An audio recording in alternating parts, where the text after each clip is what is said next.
One of the features of Syria's relentless war has been the thousands of foreigners who flocked here to pick up weapons and do battle. Among those who have left their homes to come and fight, some perhaps surprising combatants. It's not that you think it's a nice thing to kill, it's not about this.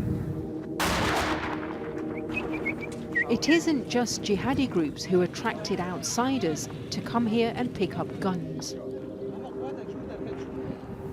I mean, it's always hard to fight. It's always hard, like, to put a weapon on a place where you know there are people.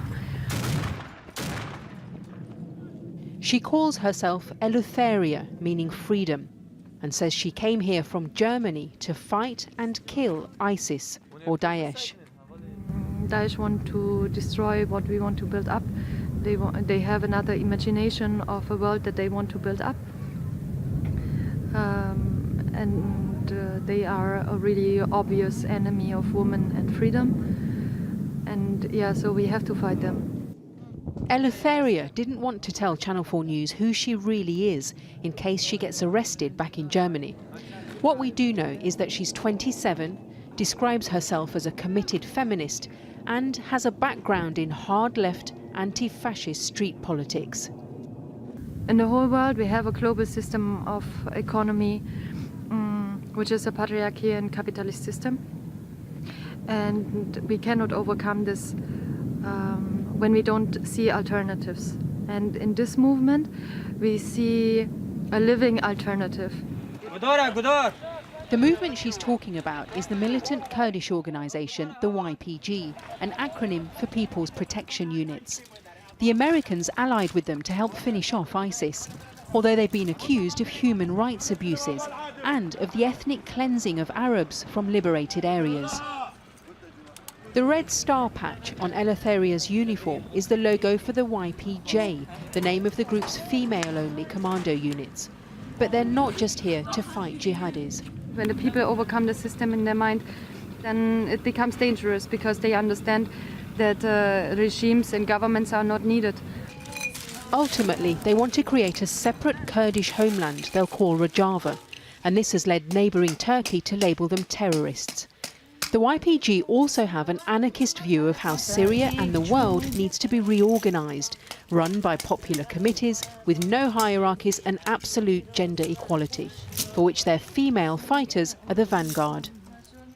بیروزه هانی دایی که اقدام زارو که هیوی و همو دایی که یا افتش نکی پرخواشه و جا افش و هم استرده به نه تنه هیوی یک دک حساب تا بگیره دایینه هیوی به میلیون انسان هیوی بگشتی جنه سوری نهاب ما بگیره دایینه جبای حسه که پر جدایش بمخواه. And it's the responsibility for these hopes that they say motivates them on the battlefield.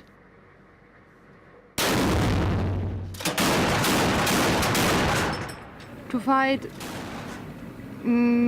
gives you a feeling of being alive because you don't have to hide, you don't have to run. You can organize and you can go with your friends. You can go there, you take the weapon and you just fight. If you die, then you die, but you didn't hide. After the battle and the end of the caliphate, a wasteland.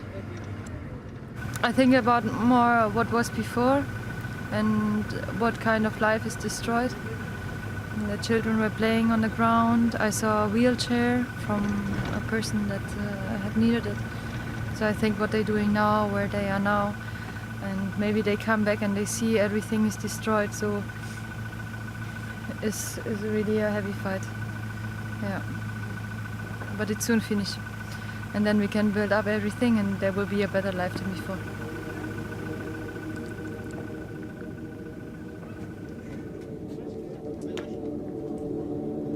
For the local residents, ISIS brought them fear. The liberation has brought them destruction. Eleutheria left her family in Germany to come here, to find a cause, to find meaning.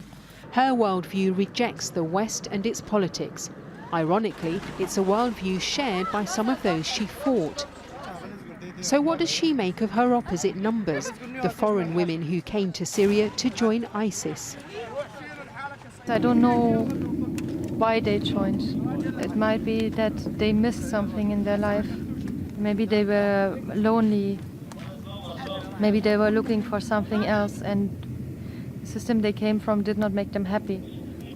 They thought that it will be different somehow.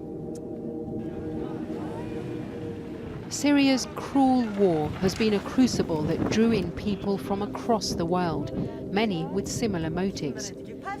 Now that the battle with ISIS has been declared over, they're left to contemplate what next for themselves and their cause.